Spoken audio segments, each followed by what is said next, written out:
Time has a way of layering itself. Some moments sink so deep into history that no one remembers they ever existed. I stepped into one of those moments. Ice Age Eurasia, 18,000 years ago. The cold felt immediate and unforgiving. I stood at the edge of the village shaped entirely by survival, knowing I didn't belong in this time. I didn't enter right away. I watched from a distance, learning that hesitation here carried consequences my own era had forgotten. I studied the ground like a language still forming. Every mark in the snow told a story older than memory, shaped by lives that existed without record. When I finally offered my hands, there was no questions. Effort mattered more than origin. I watched the villagers tend to the fire with steady patience. In that quiet attention, I saw life refusing to surrender. I returned again and again, not to change anything, only to understand it.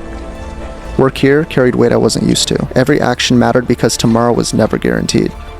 As we dragged the log together, the cold burned into my hands. For the first time, exhaustion felt earned, not avoided. From above, the village looked fragile, but I'd seen stronger-looking places collapse in my own time. This one endured. As the months went on, their routines became familiar, not because I belonged, but because I was allowed to remain. I followed their paths in silence. Some knowledge isn't taught, it's absorbed. Day by day, life here didn't rush, it repeated. I worked beside them without explanation, and they accepted me without needing one. Even knowing I didn't belong in this time, I felt connected to it. Presence, I learned, doesn't require permanence.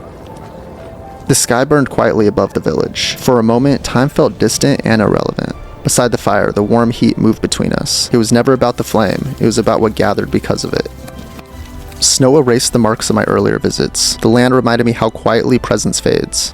I felt pride I had no claim to, and accepted it anyways. I helped strengthen shelters no future would ever name, and I understood how much of human life goes unwritten.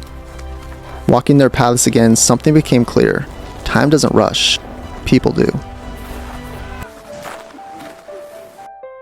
At the edge of the village, light dissolved into shadow. I stood still, knowing this moment could never exist the same way again. From above, the fires looked like constellations meant only for the present. I watched without trying to keep them. Strength here was never loud. It lived in hands that kept working despite the cold.